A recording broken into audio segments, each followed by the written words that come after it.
So in the 1960s, our speaker Terence was a student, like many of you, at UC Berkeley.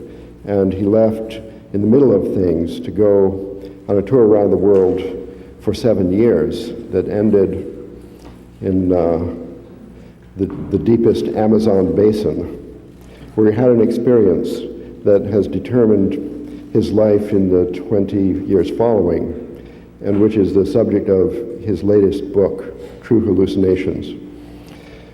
So now in this historic moment, after all this time, Terence will ascend the platform of the University of California for the first time.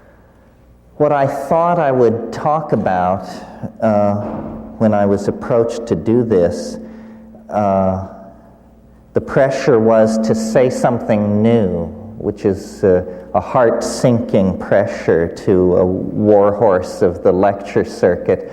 I started out thinking I would never repeat myself and sometimes wonder if I'll ever have a new idea again. But what I wanted to talk about this evening was illusions. And I called the lecture The Taxonomy of Illusion because I think it's interesting to attempt to classify and relate the various kinds of illusions that stand between us and that presupposed naked, radiant truth.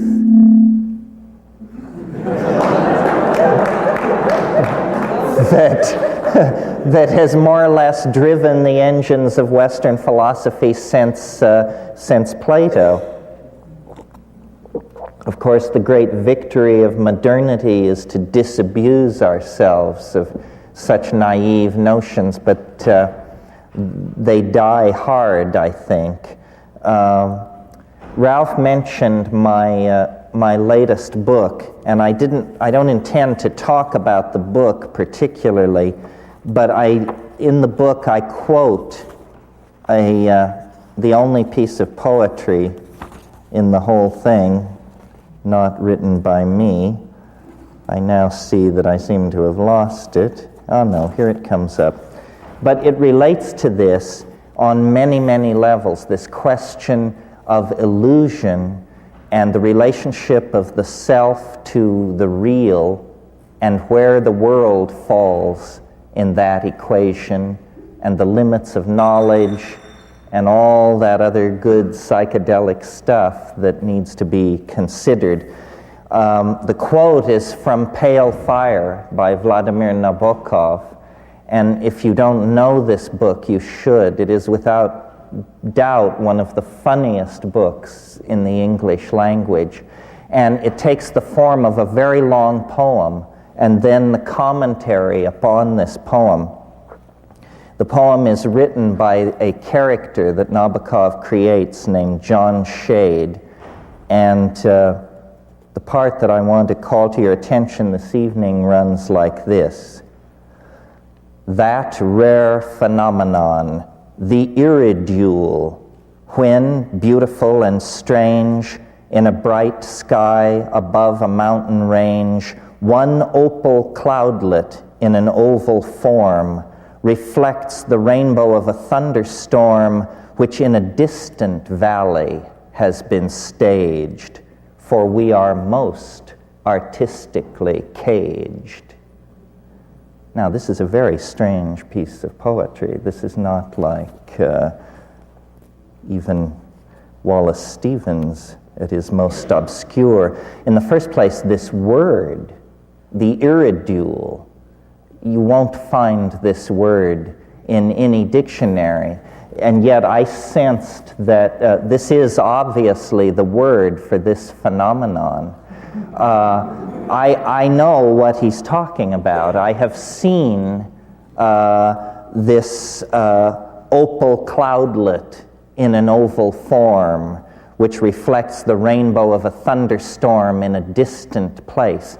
We're in the realm of mirage, and nature as mirage, and nature as mirrored labyrinth. And then the final point, and I'll go through all this in the course of talking to you, but the final line about being artistically caged.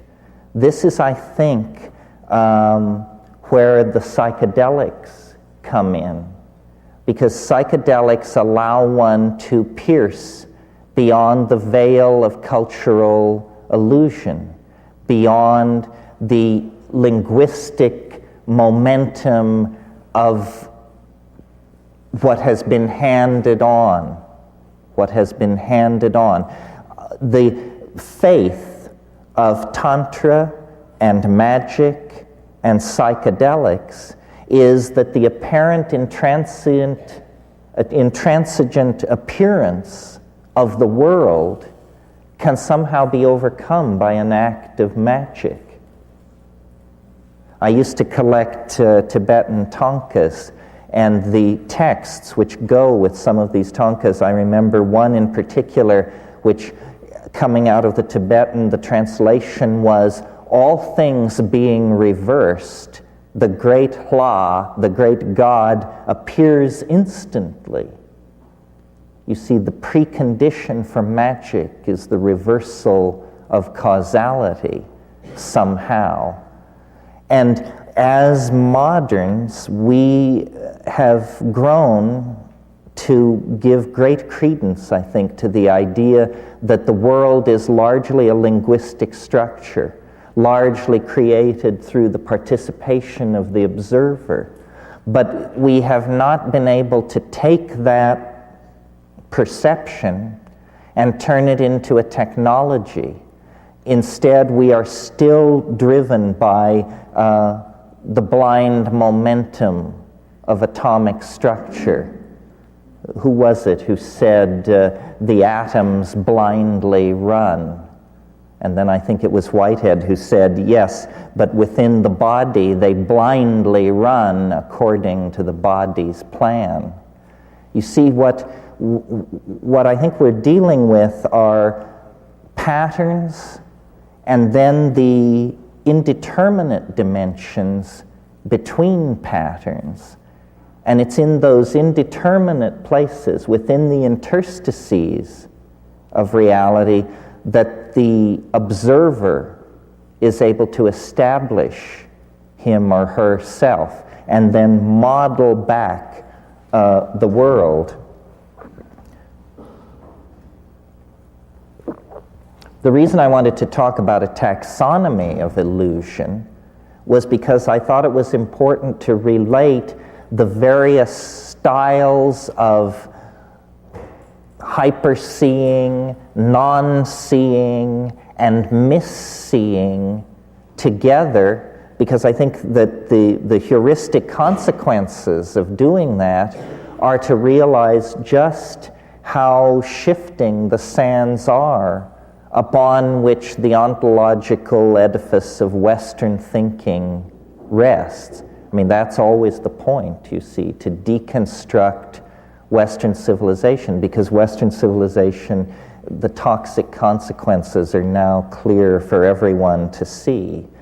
So the first category or grand family of illusions which we would put into our taxonomic key would be social illusions. And when later we can argue this, but at this point in the discussion, illusion is / delusion. So the great social illusions, delusions, are sexism, racism, xenophobia, egoism, classism. The world is riddled and ruled by these social illusions, and no one is free of them. And so they constitute one broad category. I might just mention as an aside, a book which was very influential on me, and I never heard anybody else ever mention it, was a book by Rockcliffe called Illusions and Delusions of the Supernatural and the Occult. This was a 19th century book which I, as a kid, got in a Dover reprint. And it was in a wonderful era where the study of anomalies was still young, and so this book had everything poured in together, from Mesmer's ectoplasm to people who had tumors that they carried around in wheelbarrows, to birds that did advanced arithmetic, so forth and so on.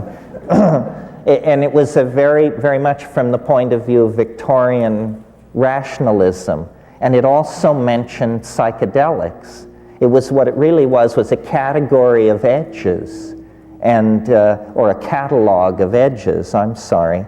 And it's only then in the subsequent 40, 35 years that Wunderkamera approach to illusion, and I assume you all know what I mean by that. I'm referring to the era before the rise of Linnaean natural science, when naturalists would simply fill cabinets with anomalous, fascinating, and strange objects.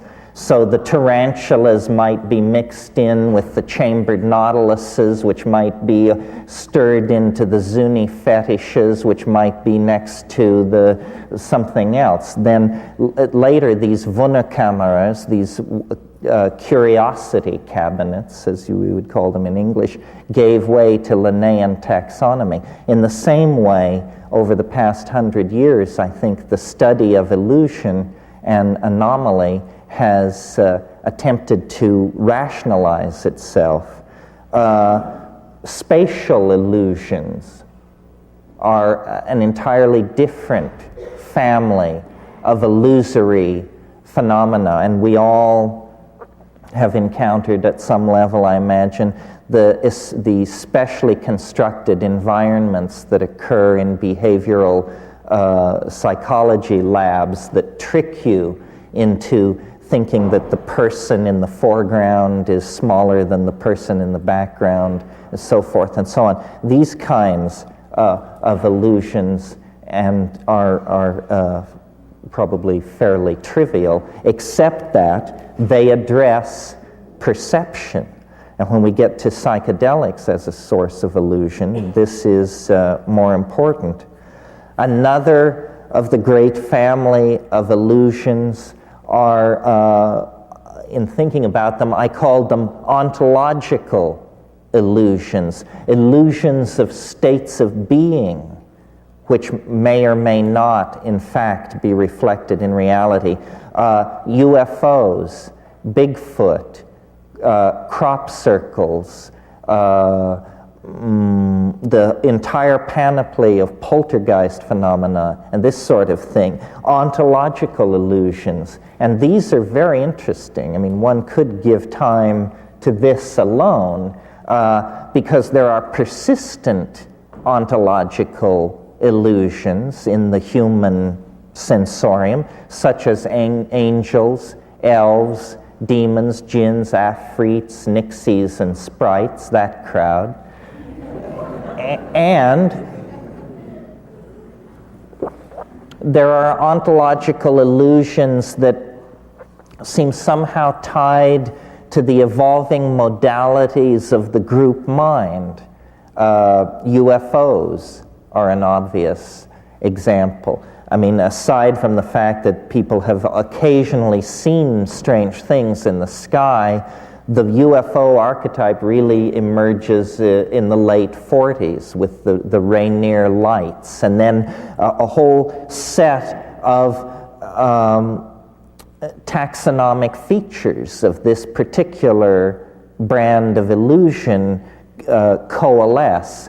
The silvery discs, the alien denizens with the cat eyes and the rubbery flesh, those same guys who give you unscheduled proctological examinations in the middle of the night. But notice that particular taxonomic feature has been added recently through the assiduously careful scientific research of Strieber and company. So these things are a cattle mutilation is an interesting one, very confined in time and space. The crop circle thing, similarly. It's not that there aren't crop circles, but that what we have is essentially a pattern in an English wheat field, but then radiating out from that are the illusions of those who cast their gaze upon it, those who proclaim it, telluric communication or particle beam research carried on by the Air Force, or in one version it was supposed that a particular crop circle had been decoded, found to be a lost Sumerian language, which when decoded said basically, "Don't stop here." It was essentially a no parking zone for time machines. They were saying, this entire century, just maintain speed and, do not stop.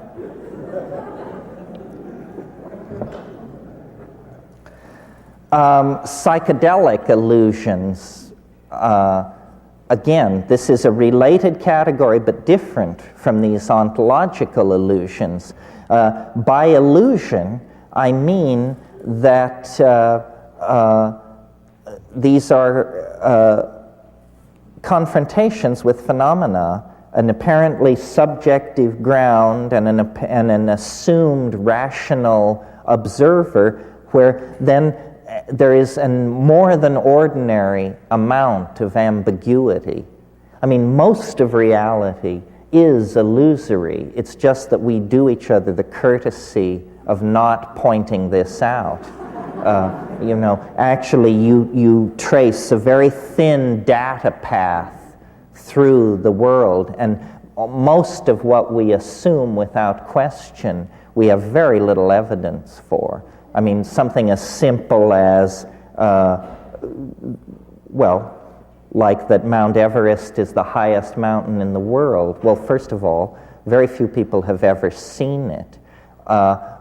I saw it, and because I saw it from a distance of about 500 miles, it looked quite small, and my own testimony as to whether it was the highest mountain in the world would be fairly unreliable. And besides, what does that mean anyhow, and how the hell do you figure it out? I mean, here we have one mountain in the Himalayas and another in Bolivia, and you're telling me you know which is the higher mountain? It must rest on a whole bunch of weird and fishy assumptions, resting on even shakier data. So, and that's just the question of the highest mountain in the world. Give or, leave alone the state of your lover's heart, or your banker's for that matter. What's important about the psychedelic family of illusions is that they propel the entire issue of illusion to center stage, because they demonstrate that the assumed bedrock of quote-unquote ordinary perception is in fact no bedrock at all. It's simply a very soft dwell point somewhere in the mysteries of metabolism. And the consciousness, whatever its relationship to the brain, is spectacularly affected by the perturbation of the physical brain by endogenously introduced pseudo-neurotransmitters of some sort. I mean, to my mind, this is very interesting. Alexander Shulgin has secured in his work that you can take a molecule that is completely inactive, and by moving one atom to a different place on the ring, you can change this into an active compound. Now, it seems to me you could hardly have a neater demonstration of the quantum mechanical foundation of consciousness, because you've moved one atom and you've moved the mountains of mind 500 miles from where they were resting when last you looked. It's quite spectacular. And it argues then that mind, which strangely enough, the materialists always claim this, they just put different emphasis on the words. Mind is a kind of iridescence upon metabolism. For the materialists, that was a dismissal, because to them what iridescence meant was a tertiary phenomenon not inimical to the structure of matter, but necessarily perceived only through the intercession of an observer. See, that's what iridescence is. It's somehow a more fragile part of nature than the rocks, the trees, and the waters, because it's a play between light and mind. Again, a kind of illusion, a mirage. Now, in a very different category of illusion, and this is one worth considering because it's the one we tend not to place in this category, and that is the illusion of materialism. This has broken down completely. The idea that the material world was real sustained the investigation of nature from Parmenides to the early years of the 20th century. Virtually the entire history of human engagement in the abstract intellectual modeling of matter, matter was assumed to be pretty much as presented in perception, solid, enduring, having simple location, meaning, it stays where you put it, and when you look there again, it's there. That sort of thing. Now, one of the best kept dirty secrets of Western civilization is that the core science, which is physics, the science which was always the envy of all the other sciences for its mathematical formalism and its incredible predictive ability, because it's not unusual in physics to predict from theory an experimental result to the third or fourth decimal. This is spectacular congruence between theory and experiment. You don't get that in the social sciences, or even in physical, need I mention, even in physical chemistry. However, the investigation of matter has now been pushed to such extremes that matter has shed its easily recognized and familiar face and has become something much slipperier, much more dependent on the presence of the observer, much less easily located in space and time, something much more of the nature of thought than of the familiar conception of matter. This word has not reached even as far as biology yet. The biologists are still laboring under the notion of the reality of physical material. If any of you read this book that was published last year with much to do called Consciousness Explained, actually it should have been called Consciousness Explained Away. Here was an effort to drag out all the old material paradigms and explain away consciousness. The problem is matter itself has taken on the qualities of mind. And as this realization relativizes the life sciences, I think there is going to be a new interest in the potential for psychedelics to elucidate mental functioning, because what will become respectable, you see, is talk of the observer, This is what has invaded physics, the most rarefied and formal of all the sciences, had, in order to make sense of its enterprise, allow the observer a kind of primacy with the thing observed. As this seeps into the life sciences and psychology, hopefully the phobia of actually involving yourself in your field of study that informs all these reductionist, ratomorphic types in the schools of psychology will be overturned. Well, having flayed that dead horse sufficiently, another category of illusion that needs to be addressed, I think, is how would one call it? Well, basically philosophical illusion, or philosophical/religious illusion. This is the idea that by a direct appeal to intuition, we can somehow gain a foothold on truth. I think this is as specious as the notion that we can gain a foothold on truth through reason or experiment. This foothold on truth idea may have to be given up. I'm sure some of you have heard me recall the situation where Wittgenstein was raving about something, and one of his students said, "But is it the truth?" And he said, "Well, it's true enough."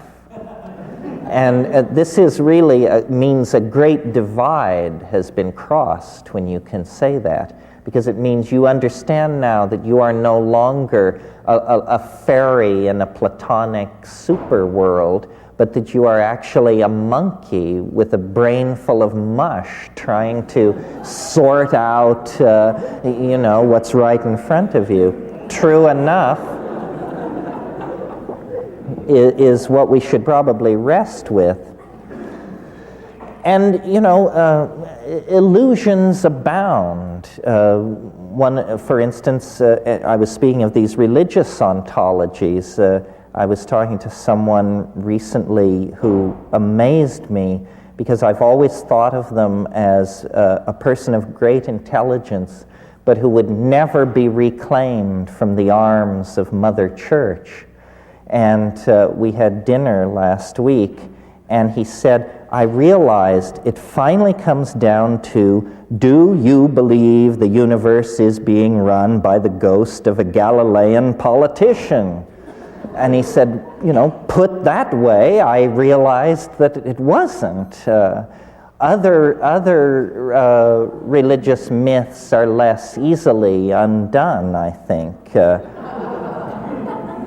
Monotheism has an appealing philosophical neatness, but it leads apparently to clitorectomy. So, you want to watch that. This search for philosophical neatness may make for strange bedfellows. And of course, Buddhism, I love the illusion of Buddhism. It's the illusion that illusion can be transcended. And again, not really doing genuflection to the animal nature. It's amazing to me. I mean, if you were to meet a termite who stated that his or her goal in life was the perfect modeling of the cosmos, you would think it was quite a comic undertaking. And yet, how different are we that we should presume to more than a shadow of the truth? Well, then, finally, or I don't know finally, but completing my laundry list here, linguistic truth, or the truth of language and the illusions that language weaves, because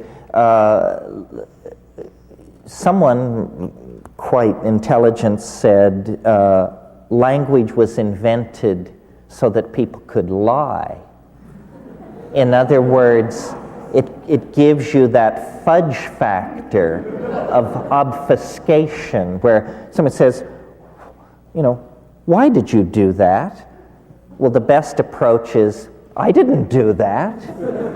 You thought I did that. What you thought you saw, you didn't see. In other words, I suppose that lawyers are probably the people who have done the finest work with language, and behind them, politicians. And the true potential for language to elevate and to unite the community was early on betrayed into the production of illusory and ideological goods, which could then be marketed among the people and to spread confusion. Psychedelics reflect on this, because psychedelics stretch and pull and melt and recast the illusion-producing machinery of language. I mean, I think that if you had to say the one thing that psychedelics do for everyone, whether they have a good trip or a bad trip, because it's up to them to interpret what they make of this, is it shows you the relativity of your cultural viewpoint.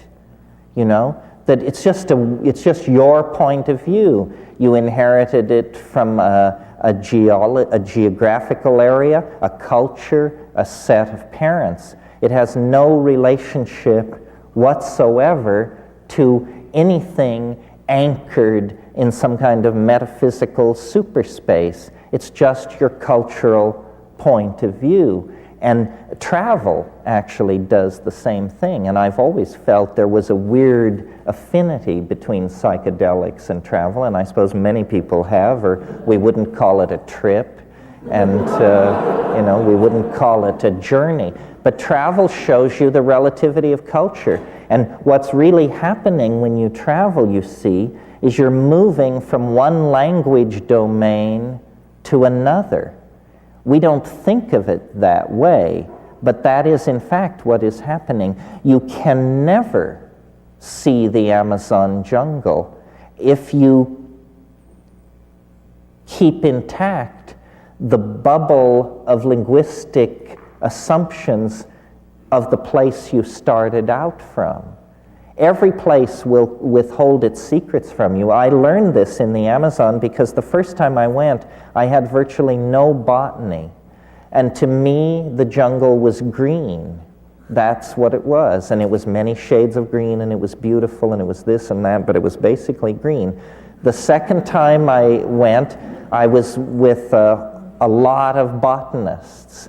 And within days, you learn the families. That's how they do it. With the same taxonomy I'm here applying to illusion was really developed to describe plants and animals. So you learn the families, the plants with square stems, the plants with the opposed leaves, the plants with the particular flower structure. Once you know families, then you have a linguistic wedge in. But the corrupting or curious thing about language is that, like all tools, it shapes its user in ways that are not suspected until it's too late. So, for instance, the way in which Western civilization is totally obsessed with the subject-object relationship, and it's the basis of our science, our polity, our relations to commerce, the concept of product. All of these things come out of the subject-object relationship, which is an aspect of language. So I point all this out because in talking about my new book, somebody said, that I had gone too far. And I was amused because it implied, from what? You know?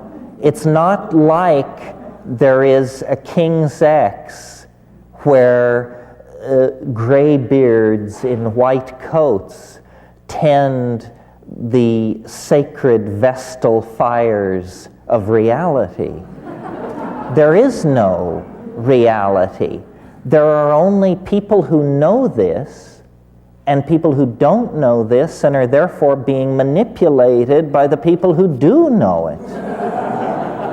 This is true, or true enough.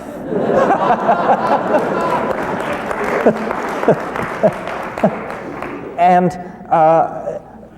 one of the things that has amazed me with my own personal career, because, I started out basically shoveling snow in a cow town in Colorado, and by fate or who knows what,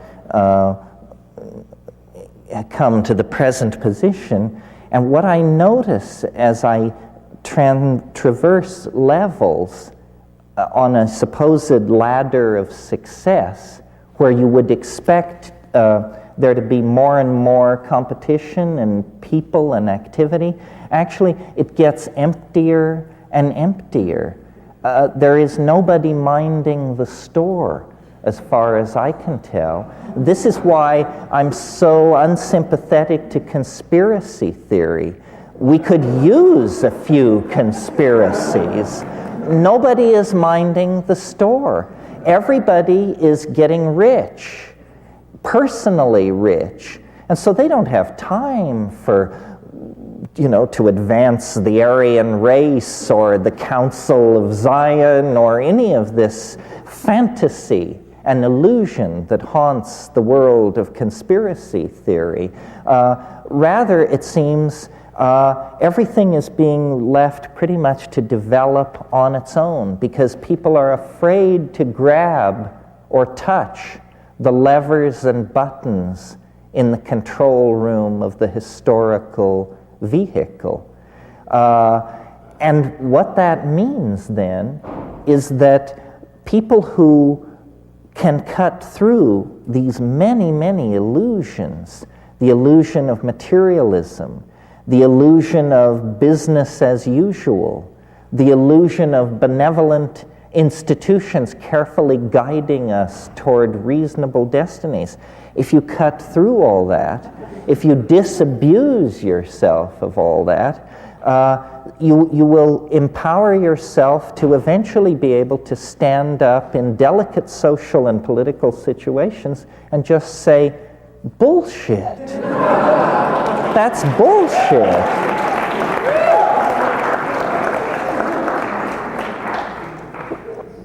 And this is worth considering doing simply because we have an imperiled planet on our hands.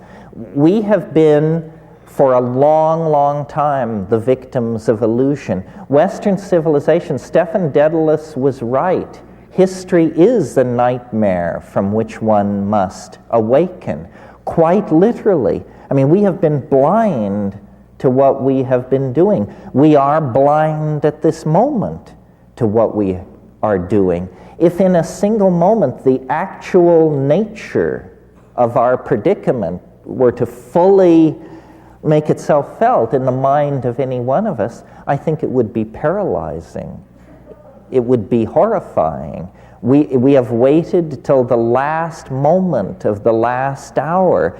The house is burning down around us, and we rouse ourselves from the stupor of materialism, the stupor of Christianity and scientism, the stupor of male dominance, sexism, and racism. If we don't rouse ourselves from this stupor, the momentum toward extinction is now practically irreversible. The Grateful Dead like to sing that song, "We need a miracle every day." We certainly do. Because and so then that brings me back to my original point, that that outside the then of culture lies an unmapped terra incognito, as vast as the New World was to the Old in the 15th century, as vast as outer space appears to us now. The New World outside of culture is a world that can be conquered through vision and language. And, you know, many of you have sat through my recitations of what it's like to smoke DMT. Many of you, I'm sure, are familiar with the medieval woodcut of the guy sticking his head through the cogs and wheels of the cosmic machinery to observe a new world outside. The message here is, and it's more than a message. It's a message if you just come to events like this and then go back to studying cost accounting. It's an experience, if you will, but avail yourselves of these tools. The experience is of the discovery of a new world as real as any world that we know. It's not going to come from Time magazine or the Secretary General of the United Nations or anybody like that. It isn't that the world is tired and played out and that all frontiers have been explored. Every culture could support that viewpoint within certain classes and in certain situations. But in fact, it has never been true, and it isn't true now. We are monkeys, and monkeys love a hell of a good fight. And we have a hell of a fight bearing down on us because we have to clean up the mess. We're not going to go silently into the gentle night of extinction. It's just not going to happen that way. Creativity is going to be unleashed. Struggle is going to be an unavoidable part of trying to steer this battleship away from the cataracts of history in which we are now caught. I believe that there is a tremendous obligation upon the privileged classes of the high-tech industrial democracies, and I dare say that includes everyone in this room, a tremendous obligation to attempt to deconstruct the bomb that we have inherited. I mean, that is literally our situation. The gift from the past, from the 19th century, from the 1940s, from the psychology of Nixon and Johnson and that crowd, is a ticking bomb, except that it's a planet. And it's the greatest challenge to intelligence that intelligence has ever faced. And yet it's precisely the kind of challenge that intelligence should be able to meet, because what it requires is large-scale strategic planning, implementation of visionary responses. It is not incremental. It's sudden, complete, and dramatic. And I really believe that there will only be one chance. You know, we are circling the runway of post-history, and the engines are running low, and there is one approach, and then, you know, if you miss that approach, you're into the drink. Now, we have the great good fortune to be approaching the end of a millennium. Would it be redundant to say this only happens once in 1,000 years? Yes. And it's extraordinarily fortunate. Once I was in England and I ran into somebody I hadn't seen for 20 years, and I was amazed, and I said to Rupert, how often does one get a chance to meet someone one hasn't seen for 20 years? And he said, well, I dare say, I suppose every 20 years or so. We can use the millennium, this apparent coincidence of our dilemma and a calendrical turning point, to create awareness of opportunity. And we can use the psychedelics to dissolve boundaries between ourselves and other people, between institutions that govern and the governed. And basically, we have to insist on the seriousness of the situation and the potential for solutions. And what it means is a much more radical break with American society than we've been willing to contemplate in the last 20 years. We went through this thing with, the two-term governor of Arkansas, and it took 1.5 years to play that all out and to see what it comes to.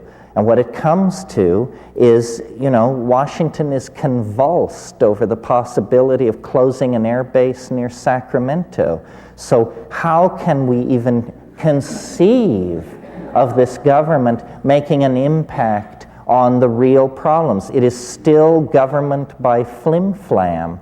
And that would be all very well if we had 500 years to dig ourselves out of this dilemma. But if a radical political alternative is not opened up in this country, then we are essentially, I think, going to amuse and entertain ourselves into extinction.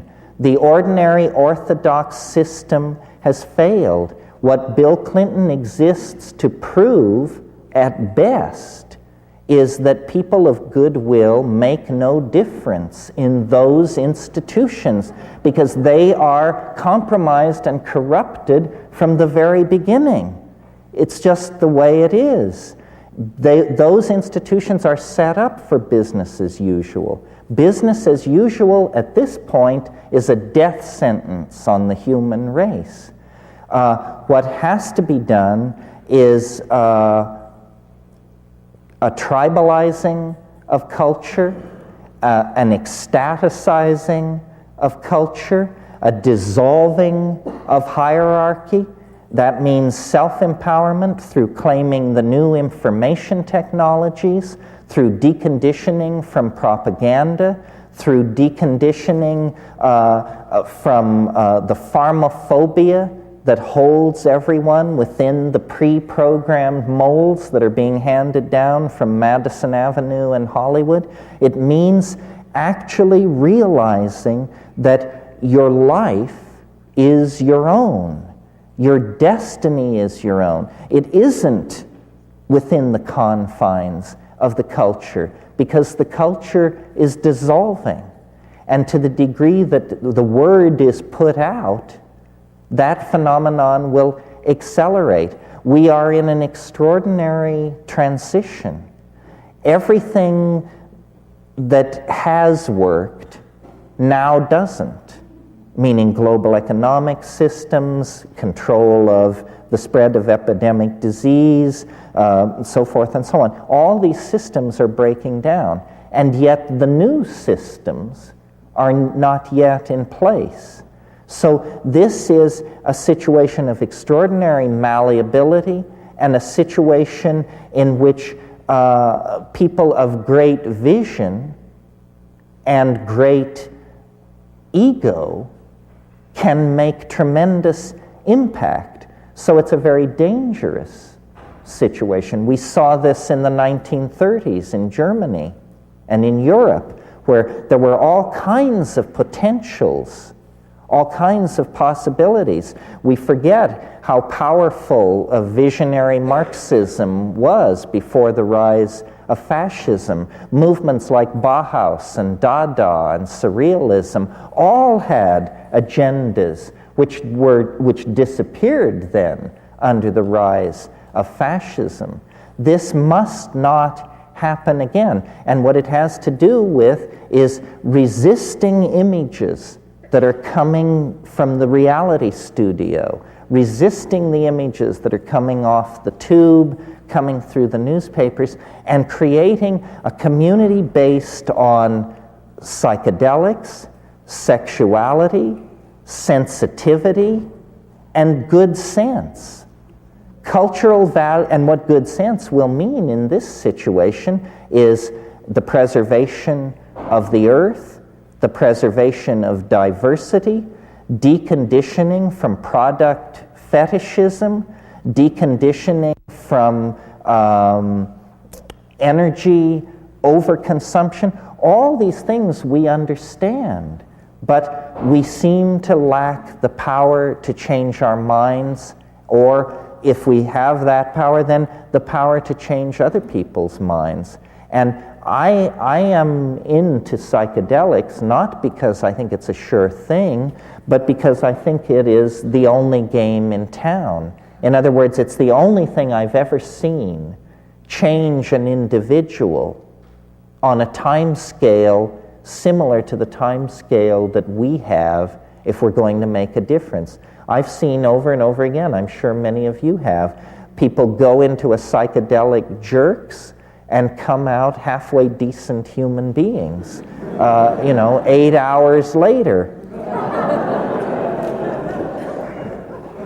If we had 500 years to steer global society into safe harbor, it might be possible to do that, but we don't. I mean, I really believe that we are being asked to participate in the birthing of a new order of being, and that there is reason for great optimism and hope, because it looks like we're just boring into solid rock. But in fact, there's somebody else boring through that solid rock, and they have triangulated our approach, and they are hurrying to meet us. I don't think we fell into this situation because of bad fate or bad destiny. This is part of the process. History is what happens when an animal species, an advanced animal, falls under the influence of a transformative attractor of some sort. History is only about 25,000 years in duration. The interesting part in the last 5,000 years, what has happened is that something confounding has entered the local situation, or was always dormant there but has stirred to wakefulness. And it is not God, not the God that in Milton's wonderful phrase hung the lamps like stars in heaven. It isn't that God. Maybe it's the God of biology, but whatever it is to us as we are to the termite. And what it is doing is it is casting an enormous transcendental shadow back through time over the epigenetic landscape of biological becoming. And in our species, for reasons mysterious to me, we mirror this thing, and it has swung our compass away from the forward flow of genetic theme and variation, and in a course orthogonal to biology, a course set on the transcendental, and it is pulling us toward it through the medium of transforming our languages, through the medium of the imagination, which is, after all, this mysterious mental domain in which we are whispered to by angels, demons, gods, ancestors, aliens, and out of that intercourse, culture, self-transforming, shedding its face every 100 years, building on novelty, is ascending toward a reaching out toward the unspeakable. This has been going on, I think, for billions of years. It has obviously and incontrovertibly been going on since the advent of consciousness in the human species. And now we're there. We're in the final domain of the confrontation with the secret. It is impossible to conceive of history going on for hundreds of years. The planet cannot sustain it. All of these social structures and institutions that we have surrounded ourselves with are obviously lifeboats. They are not made to last. They are made to carry us to a certain point in the life of the earth, and we are now there, or we are within 20, 30, 40, 50 years of confronting the transcendental object at the end of time that drew us out of the animal body.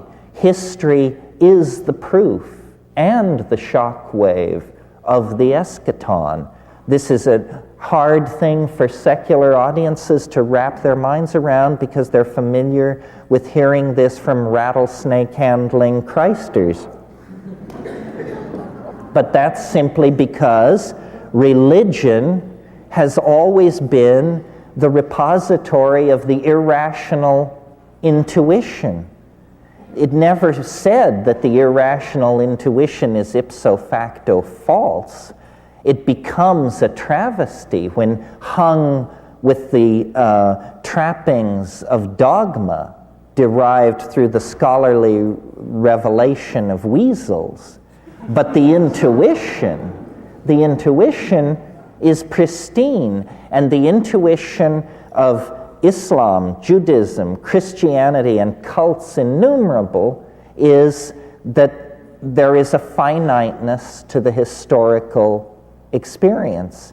And then the more staid the ontology, the further into the future they put it, so they can continue trading real estate for the next little while. I think that it is now possible to extrapolate the curves that describe our degradation of the planet, the spread of epidemic diseases, the ozone hole, the extraction of metals, the clearing of the rainforest, the rise of population, the spread of toxic compounds, so forth, to convince yourself, even from a rational point of view, that history is a self-limiting process. Well, if you're a rationalist, then you must conclude we're just headed for extinction. I would think then the rational response to that logical process would be to get your ass in gear and try and avert the extinction. And if you're not a rationalist, then the conclusion you draw from all that is that we are within striking distance of merging with the mysterious hyperspatial source of our intelligence, and that somehow this is a planetary birthing, something as scripted as the breakup of Pangaea or the movement of glaciers south from the pole. It's just part of the process. Culture exists to transform mind out of the domain of matter. We are rising toward the rarefaction of ourselves into the transcendental plasmate body of alchemical and Buddhist preoccupation. This is what is calling us out of matter. It's what called the monkeys out of animal organization. It's what calls technology out of the restless hands of the hominids, and it is what is calling all of us toward a kind of fusion with the community, with the psychedelic totality of the species, and with the larger Gaian totality of the planet. This is what it all went for. This is the promise and the redemption of history. Without this redemption, then history becomes the abortion that materialists fear it is. This is why the legitimate path to the transcendental, the linking of the individual with the transcendental through psychedelics, now becomes the most important political work that can be done in the light of the rising awareness of the end of history. Thank you very much.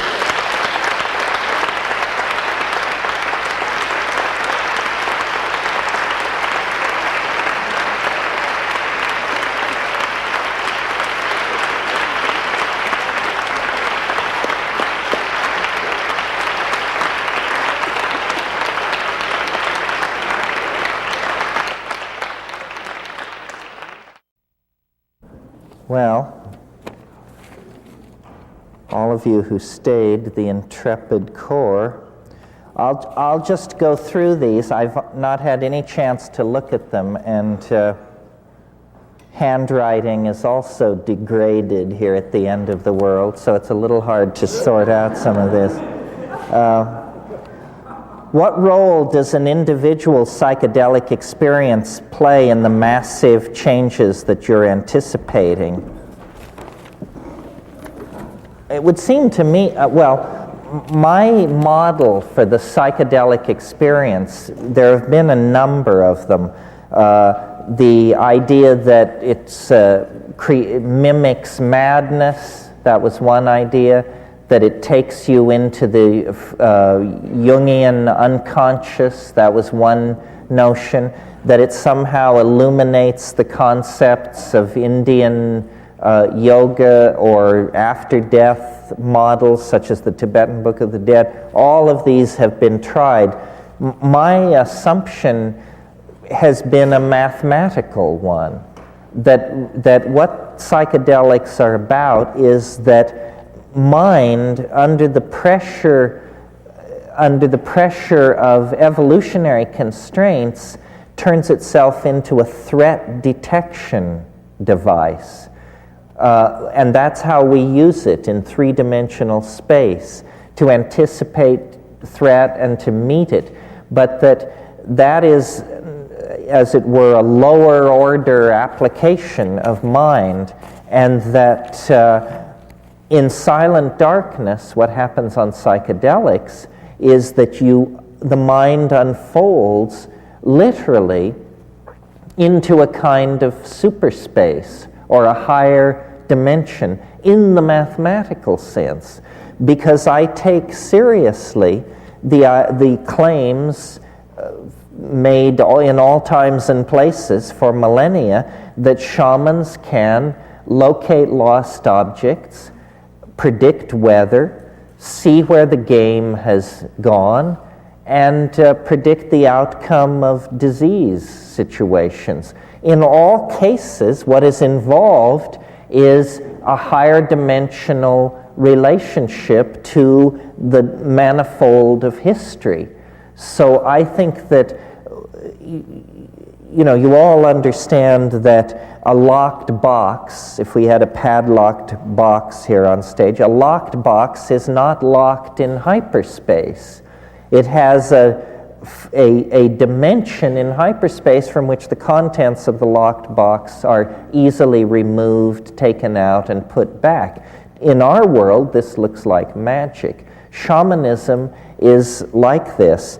And so, to answer the question, what role does an individual psychedelic experience play in the massive changes anticipated?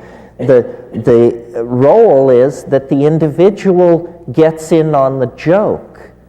At this stage in history, to be a shaman is to have seen the end. And if you've seen the end, it's like, taking Anna Karenina and reading the last 5 pages. And then as you make your way through this bewildering morass of material, you do have the faith that it's all going to end up as you discerned. So that's the political act. You see, terror of the future is one of the weapons by which the rationalists are holding everybody in line.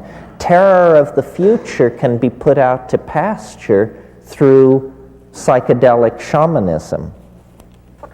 Okay. It seems mushrooms for the masses is not really what you advocate.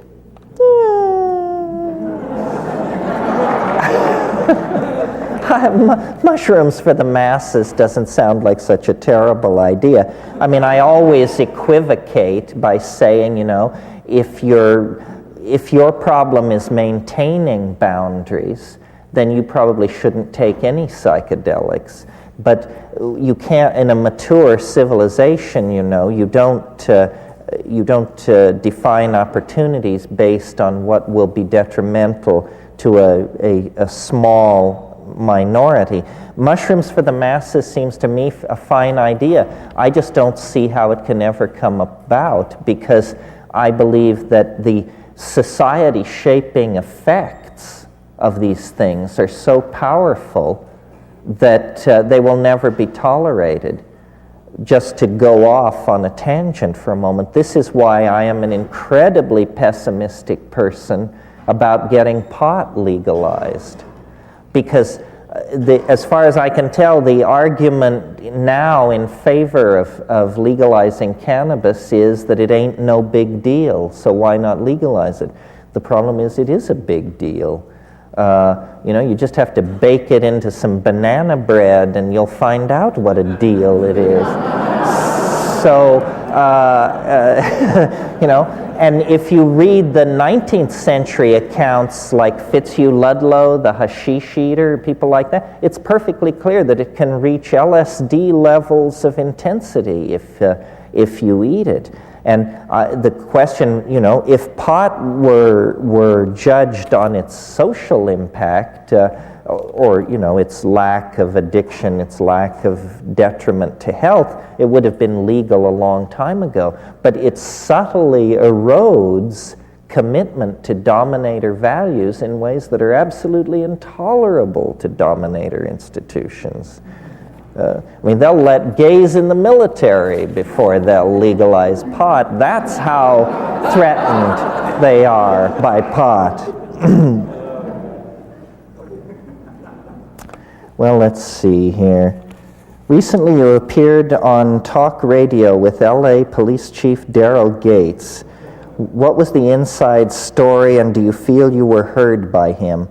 Well, yes, I won't give this too much time. I did appear with Daryl Gates on his radio show. Clearly, they're desperate to raise ratings. They'll do almost anything at this point. And Daryl Gates was a pussycat, very easily intimidated by, I make no great claims in this area, but intelligence. He completely folded in the presence of, academic calm, big words, citation, that sort of thing.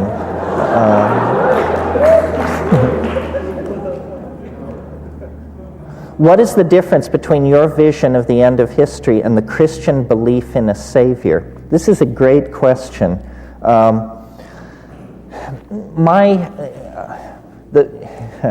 Well, it's complicated. The way I think of this transcendental object at the end of time is on this level. For purposes of metaphor, it's like those mirrored ball bars that they hang in discos, that spins and sends out scintillations of light all over the walls, ceiling, and floor of the room. The transcendental object at the end of time, and I like that image because alchemists used to talk about what they called the scintilla, which is simply Latin for spark. So the transcendental object at the end of time sends off scintillas, sparks which are like reflections of its essence, but necessarily distorted. Well, then, ranged all around this transcendental object and at greater and lesser distances are all the people who have ever lived.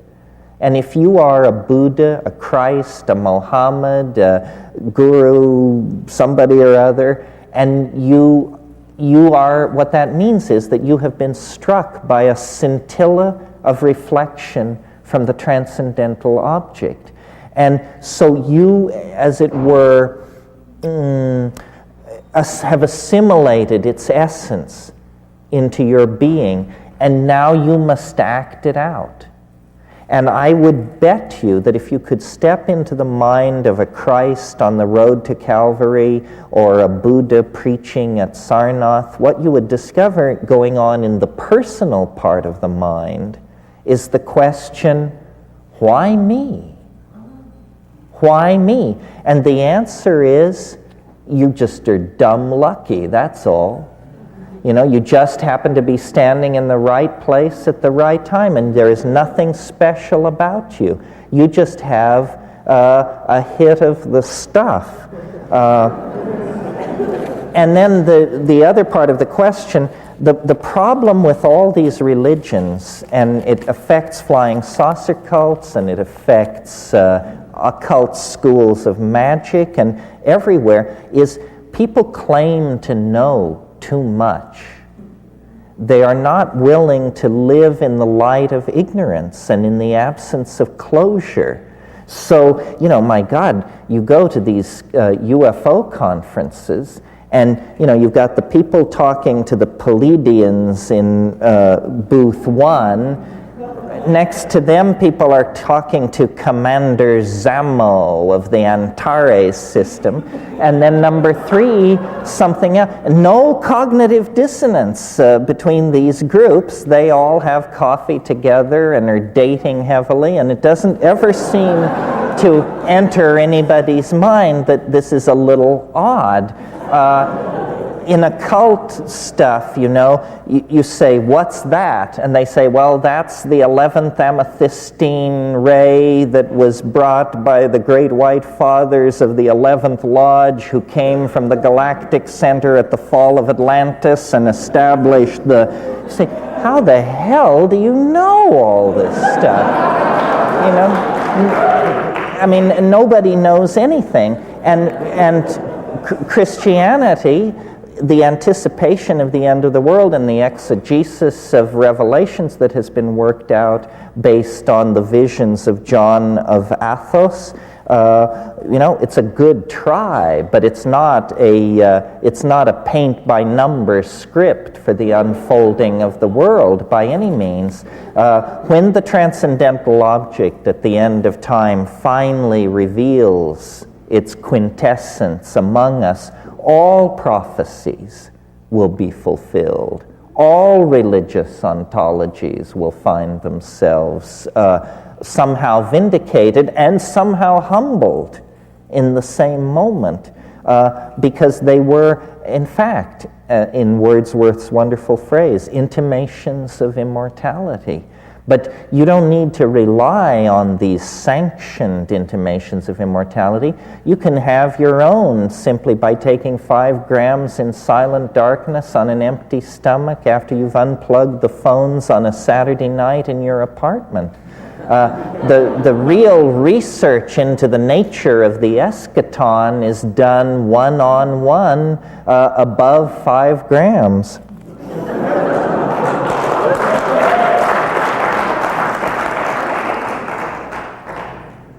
Well, let's see here. I once heard you talk about an experiment your brother undertook where he was raving for 3 weeks, but you never explained what the experiment involved. What was it? Well, what a wonderful opportunity. True hallucinations. I never talked about this, even often to very dear friends of mine. I mean, there are people who've known me for 20 years who I never told this story to because I think it takes as long to tell as it takes to read this book. You know, that wonderful scene in Wells' Time Machine when he comes back to his gentleman's club and he says, "Gentlemen, this is no tale to be told over greasy plates." Well, similarly with this. So I didn't also want to make it the basis for my public career because this is real well, I almost said nutty stuff. I generally disbelieve in violations of physical law and miracles. But I did actually, in the course, I'm 46, I have seen 3 or 4 in my lifetime. And each time it's absolutely astonishing. Whole worlds of possible questions are instantly answered. And I wrote this book to inspire people to follow our method, which is, our method is the rational but stoned mind in confrontation with the obscure. Seek ye the obscure. You know, if a book is not at least 100 years old, don't read it. If a country has more than one international airport, don't visit it. If a village has more than one outboard motor, don't stay. And just keep pushing and pushing and pushing, because out there at the edges are the edges. And that they're edges because nobody goes there, because the unsanctioned is hidden there.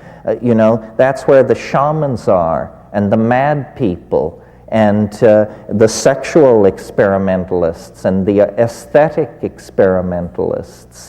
That really is the method, not belief. Belief is a toxic and dangerous attitude toward reality, I think. After all, if it's there, it doesn't require your belief. And if it's not there, why should you believe in it? It doesn't make a whole lot of sense.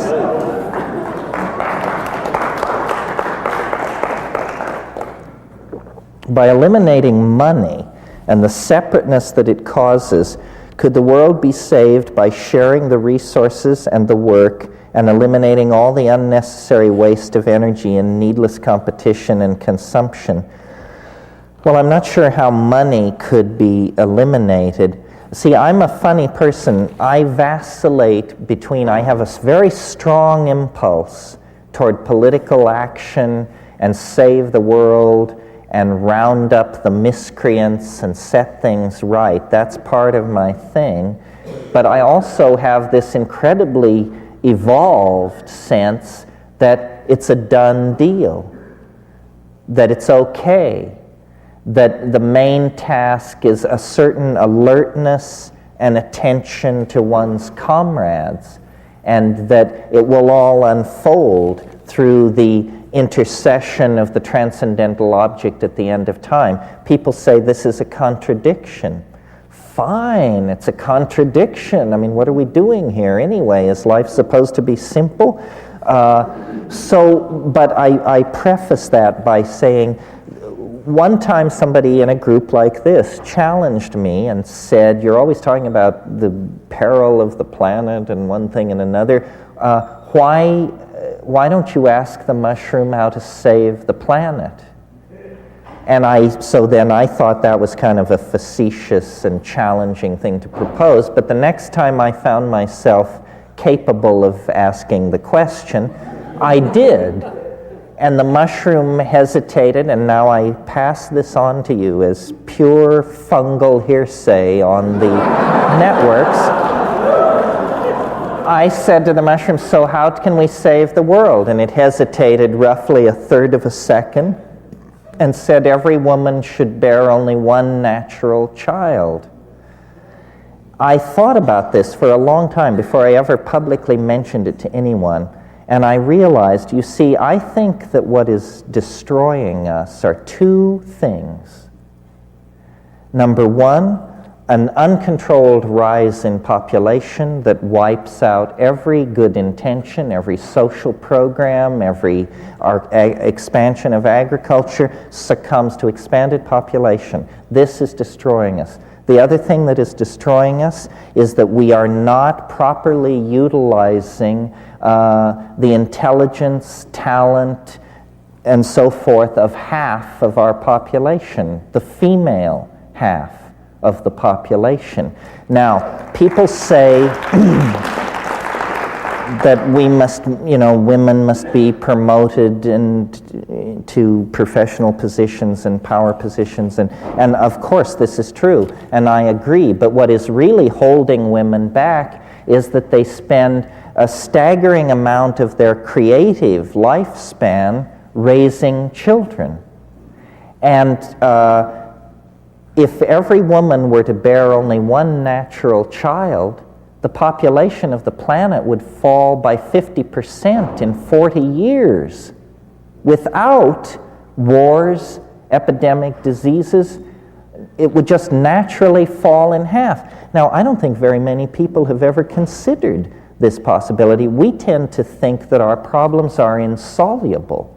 They are not insoluble. Furthermore, it turns out, and here's news nobody likes to hear, a child born to a woman in Santa Cruz compared to a child born to a woman in Bangladesh, that child will use between 800 and 1,000 times more resources than the Bangladeshi child in its lifetime. So where do we preach population control? The third world, because that's where all the people are. But that's not the problem.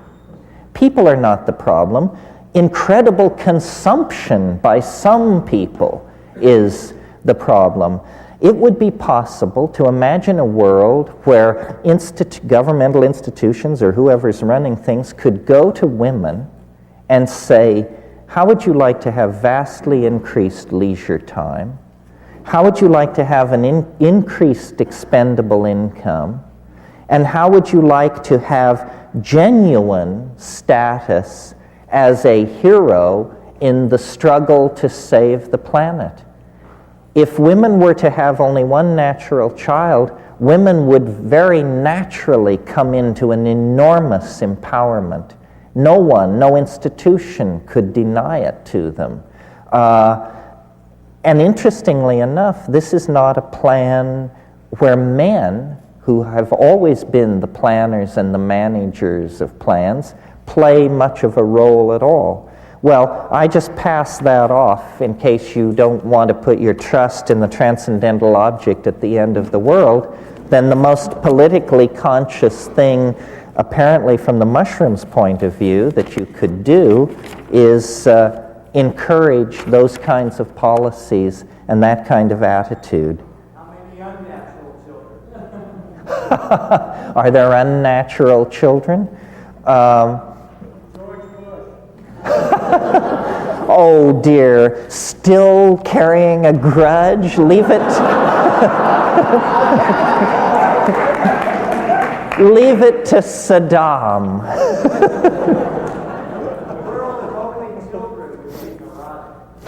No, that is not true. That's what always put out. The fact of the matter is, in 1800, the average American woman gave birth 13 times in the course of her lifetime.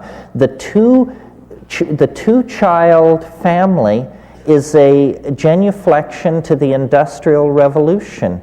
No traditional culture on this planet ever advocated the two-child family. It's a convenience that allows factories to run and jobs to be filled, and in fact, as the father of two children, I would argue that the two-child family, what happens is the children mirror the tension between the parents in a way that happens in no other configuration of parent-child relationship. So I would actually argue that the so-called family values that these right-wingers are constantly dinging us to preserve are in fact values created to support the agenda of the Industrial Revolution, which means global capitalism. And they have nothing to do with archaic values, which are enormous families, not nuclear families, but extended families living communally. That's the traditional model, and if you're not ready to go back to that, then one woman, one child is as good as anything else. in my humble opinion. Let's see here. You mentioned earlier this evening that psychedelics played a role in human evolution. How so? Thank you for not groaning, those of you who have heard me explain this 18 times. Because it may be my only crack at getting into the history books, it seems to me clear, well, it seems to everybody who looks at the question clear, that the theory of evolution is handed a tremendous dilemma when it comes to human evolution. A planet of groundhogs, hummingbirds, and slime molds poses no problem to Darwinian evolution as modified by molecular genetics. We pose a problem, specifically our brain, and its doubling in size in less than 2 million years is very difficult for the theory of evolution to explain. And it's a particular embarrassment because that's the organ which generated the theory of evolution. So it's like a real rip in the sail of the galleon of evolution. I believe, and everyone believes, that there must have been extraordinary selective pressures of a unique sort upon our early ancestors to have produced the human brain in such a short amount of time. And I think that the answer, and I don't want to go into it in detail tonight, but briefly, here's what it is. And it explains a lot about our sexuality and our politics and so forth. All primates, clear back to squirrel monkeys and like that, have what are called dominance hierarchies. We all know what this means. It means that the hard-muscled, long-fanged young males run roughshod over everybody else. The women, the children, homosexuals, the old, everybody gets their marching orders from the dominant males. This is true throughout the primates, and it is true of us as we sit here this evening. That's what's screwing up our politics and making us the situation with women and so forth and so on, and it can be argued to other social problems as well. I believe that psilocybin, because it dissolves boundaries, is uniquely positioned to mitigate against this tendency toward male dominance for a number of reasons. And when our remote ancestors moved out of the trees and into the grasslands, they encountered these mushrooms. And I think the great undiscussed frontier of evolutionary theory is the effect of mutagens in foods on human evolution. Most animals maintain a very narrow food menu to avoid contact with mutagens. When we were forced out of the arboreal canopy, we became omnivores. We came under nutritional pressure, and for a long time we were testing all kinds of foods, and that would have meant a very high rate of mutation through that period and an acceleration in natural selection. And I think that psilocybin, because it improves visual acuity, would have given a leg up to predators and hunter-gathering proto-hominids. And so, in a sense, there was a period of time, perhaps as short as 100,000 years, perhaps as long as 1 million or more years, when male dominance in our species was suppressed chemically by psilocybin in the diet. It was still there, hardwired in the genes, but chemically suppressed by an orgiastic religious style that had everybody taking mushrooms at the new and full moon and then having sex in a heap, basically. This made it impossible for men to trace lines of male paternity. That's a consequence of an orgiastic society. And a kind of paradise evolved. And it was during that paradisical interlude that language, theater, altruism, metaphysics, poetry, dance, religion, all of the functions that we equate with unique humanness evolved under the aegis of a near symbiosis with psilocybin, mushrooms. And then, and this all was happening in Africa, then through climatic upheaval, drying of the African continent, the mushrooms disappeared, and God forbid, the old wiring reasserted itself. It must have been hell on earth. It must have been similar to what we're living through. It must have been an era of incredible brutalization when people stopped caring for each other. People stopped having group sex. They started fighting over women, fighting over territory, bashing each other's brains out, appointing leaders, developing weapons. The entire sick set of pathological institutions that leads to our dilemma was evolved in the wake of the invention of agriculture and the abandonment of nomadism and so forth and so on. And this is why I think we're so funny on the subject of drugs, because we are literally the children of a drug. There wouldn't be human beings on this planet had there not been this hominid-mushroom interaction over a very, very long period of time. The reason we addict so easily to so many substances, and the reason people destroy their lives with various addictions, is we have an itch that we just can't scratch, and we try everything. And I maintain that you'll keep itching and you'll keep scratching till you come to this very narrow family of hallucinogens, the tryptamine hallucinogens.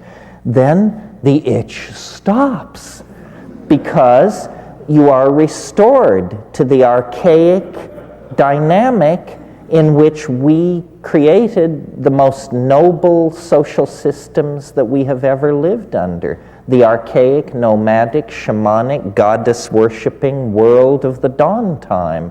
And history is a fall away from that, exactly as these monotheistic religions insist, the fall into history. And I see then this emergent end of the world, post-history, millenarian culture as an attempt to reconnect with that archaic authenticity that was the birthplace of intellect, of poetry, of beauty, of love, and of altruism. Okay.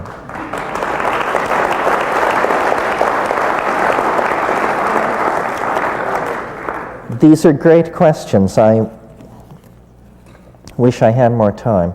Here's one. Please define intelligence. Strangely enough, I was thinking about this today, as I can't even remember why, but I produced a definition. It's a kind of a cribbing from Whitehead. Whitehead defined understanding in the following way. He said, understanding is the apperception of pattern as such. That's all. For instance, in this room, there are many patterns. Where the men are, where the women are, where the over 40s are, where the under 40s are, where the wealthy and the poor are. Each of these patterns, if you can see it, tells you more about the situation. And presumably there are an infinite number of these informative patterns. So I would define intelligence as Whitehead defined understanding. Intelligence is the apperception of pattern as such. And the more of the pattern and the more patterns that you perceive, the more intelligent you are. Of course, these patterns must actually be there. Otherwise, you're delusory, and that's a different issue. And then I'll do one more here.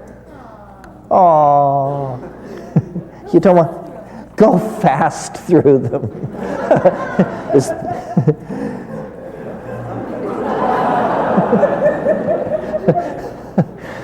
What do you think about meditation as a path to other levels of consciousness and understanding so-called reality as illusion? I think meditation is a fine thing. I do it. I'm not sure what its relation to the psychedelic experience is. This is essentially part of a larger question, which is, can you get there on the natch? The short answer is no. The fair answer is maybe in exceptional cases. Cases so exceptional that the answer is no. The perils, I submit to you, are much greater because what is so wonderful about the psychedelics is how democratic they are. You know, you don't have to have enslaved yourself into some beady-eyed weasel and his set of precepts, dietary strictures, and mantric formulas. It doesn't work like that. It isn't handed down through a human lineage. I asked the mushroom about this. I said, what's the deal with these other paths to enlightenment?